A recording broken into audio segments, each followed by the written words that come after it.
Pasca menggugat cerai Nasar sungkar di Pengadilan Agama Tangerang Jumat 24 Juli 2015, Musdalifah menyatakan kemantapannya untuk bercerai. Hati Musdalifah seolah telah tertutup rapat hingga tak ada celah sedikit pun bagi jalan damai di antara dirinya dengan sang suami. Bahkan mediasi pun jalan pertama yang ditempuh pengadilan saat sidang nanti diyakini Musdalifah tak akan berpengaruh banyak pada keputusannya. Faktor usia yang berjarak cukup jauh antara Musdalifah dan Nasar adakah menjadi salah satu penyebab runtuhnya rumah tangga mereka? Dan benarkah ini menjadi trauma tersendiri bagi Musdalifah? Hingga ke depan ia akan memilih jodohnya pada lelaki yang lebih tua darinya. Kalau kita membicarakan faktor usia, ya muda ini yang tua, kapan mau selesainya? Ya sudahlah. Ya itu kan tadinya kan sudah jodoh ya, kita nggak tahu. Sekarang akhirnya sudah bisa dipertahankan ya. Yang sudah aku tidak bisa memaksa ya. Aku tidak mau flashback lagi harus faktor usia. Ya sudah yang sudah terjadi. Kemarin tanggal 24 ya, hari Jumat datang ke pengadilan. Itu sudah keputusan buat kedepannya beliau juga enak, karirnya aku juga enak kan, nggak harus nunggu ini nunggu itu. Jadi aku maju sendiri. Mudah-mudahan aku minta doanya. Bismillah itu yang terbaik untuk saya dan buat apa harus mediasi lagi kan ini kita udah sepakat kan. Aku tujuannya berpisah ini mungkin itu jalan terbaik. Yang penting sekarang yang jelas aku sudah senang karena sudah mengajukan perceraian gitu, alhamdulillah berarti berhasil sudah gitu ya, dan memang yang ditunggu-tunggu itu adalah itu akhirnya mau juga gitu kan, tidak berlarut-larut. Tidak mungkin, pokoknya kalau aku maunya bisa hari ini ketok beres gitu. Oke. Orang kalau bilang iya dan tidak kan matanya nih bisa ketahuan ya gitu. Jadi sekali-kalinya itu dia kirimin uang, aku terima, aku beliin susu anak. Ya kalau memang itu kan hak ya, hak seorang ayah ya. Silakan ya, mau beliin susu, mau beliin pampers, semua peralatan anak-anak silakan. Aku tidak pernah mau nolak ya. Ya kalau dia mau beli yang mainnya gimana ya, terserah ya. Dia mau gimana juga kan darah dagingnya ya. Bapak ya wajib, harus gimana, aku tidak bisa ngelarangin. Tapi Bu Nas ini ada maksudnya kayak ada kan yang hari ini itu enggak, aku nggak boleh gitu ya. Paling di weekend di mana ya. Tapi kan tetap kan hak asuh kan di ibu ya, karena masih di bawah umur, masih butuh kasih sayang mamahnya ya, kasih sayang papanya juga sama ya. Jadi aku nggak mau harus larang. Ya aku izinin lah, itu kan ketemu seorang bapaknya nggak apa-apa lah, nggak boleh aku harus nggak boleh. Bagaimanapun juga itu kan bapaknya anak-anak aku juga.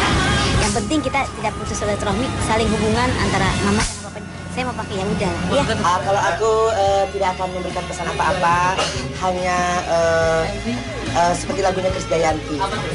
Maafkanku harus pergi, ku tak suka dengan ini. Aku tak bodoh seperti kekasihmu yang lain. Terima kasih oh Tuhan, kau tunjukkan siapa dia. Maaf kita putus, so thank you so much, I'm sorry. Maafkanku harus pergi, tak suka dengan ini. Aku tak bodoh seperti kekasihmu yang lain. Terima kasih oh Tuhan, tunjukkan siapa dia. Maaf kita putus, so thank you so much, I'm sorry, goodbye.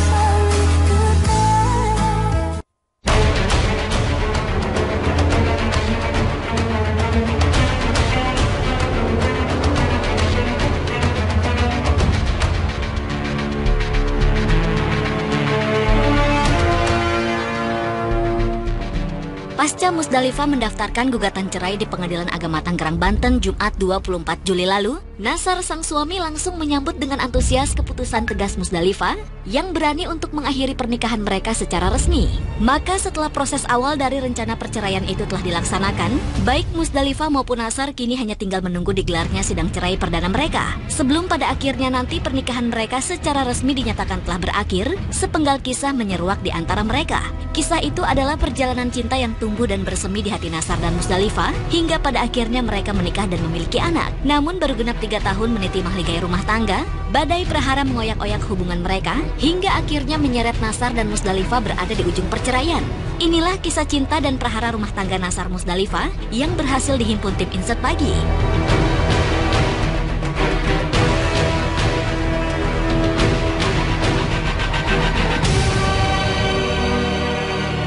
Tak pernah terbesit sedikit pun di benak Nasar, akhirnya ia dapat menikah dengan Musdalifah, janda kaya dengan 4 orang anak. Ya, itulah yang disebut jodoh, bahwa siapapun termasuk Nasar tidak pernah tahu akan rencana dan rahasia Tuhan kepadanya. Almarhum Haji Nurman, suami pertama Musdalifah, rupanya memberi amanat dan menitipkan istri serta anak-anaknya kepada Nasar. Sebagai pedangdut yang diidolakan almarhum, tentu saja Nasar tak mau mengecewakan penggemarnya. Maka Nasar pun merealisasikan amanat almarhum dengan menikahi Musdalifah pada tanggal 17 Mei 2012.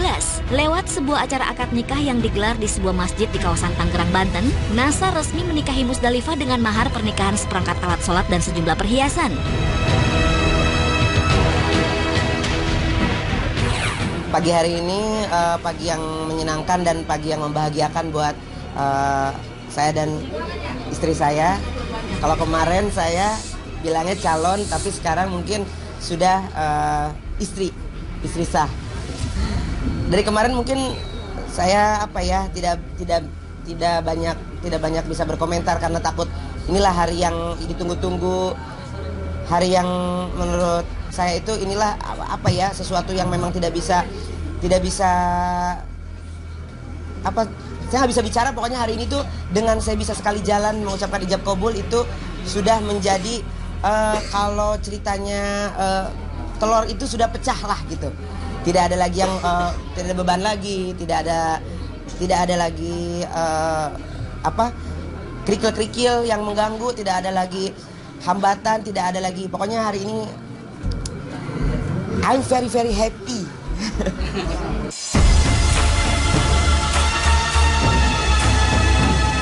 Pernikahan Nasar dan Musdalifah ketika itu memang sempat menjadi sorotan publik. Pasalnya, selain berasal dari latar belakang yang jauh berbeda, Nasar dan Musdalifah juga memiliki perbedaan usia yang sangat mencolok, di mana Nasar lebih muda 10 tahun dari sang istri. Namun perbedaan itu sama sekali tak mengoyahkan tekad kuat mereka untuk meniti sebuah maligai pernikahan.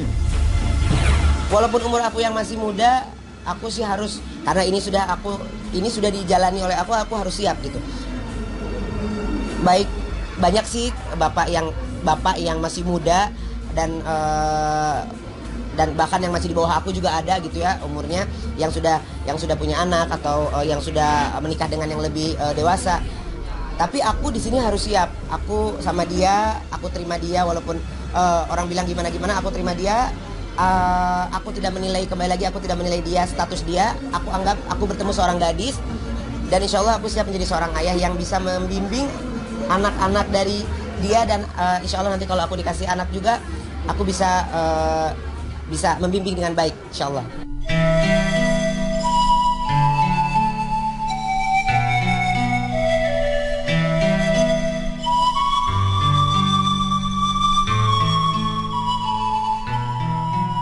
Kendati saat menikah sempat menjadi bahan pergunjingan publik, Nasar dan Musdalifah sepertinya tak mau menggubris hal tersebut. Bahkan untuk menunjukkan bahwa Musdalifah benar-benar sangat mencintai Nasar, ia menghadiahi sang suami sebuah perhelatan resepsi pernikahan super megah dan mewah pada tanggal 27 Juni 2012 silam. Dalam resepsi yang digelar di sebuah aula kawasan Kelapa Gading, Jakarta Utara itu, kemegahan dan kemewahan tersebut terlihat jelas. Pasalnya untuk menggelar resepsi dengan konsep Timur Tengah tersebut, konon Musdalifah menggelontorkan uang hingga 4 miliar rupiah lebih.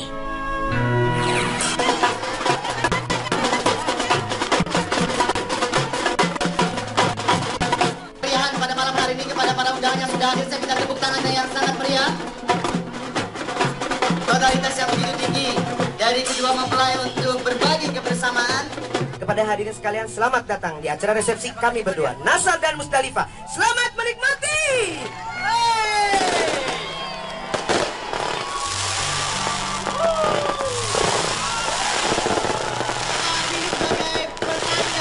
Enggak akan nyampe, ratusan juga kagak. Orang banyak yang nyumbang, Mbak, bagaimana? Coba, ayo. Makanya ketawa-ketawa aja kan? Enggak, karena kan pakai mungkin kelihatannya segitu. Padahal kan ini kan banyak sumbangan, tapi kan nggak mungkin ceritain ini nyumbang ini nyumbang, kan nggak lucu kalau diterangin gitu. Ini tuh pesta seperti ini tuh bukan pesta untuk mewah, tapi pesta bentuk rasa syukur.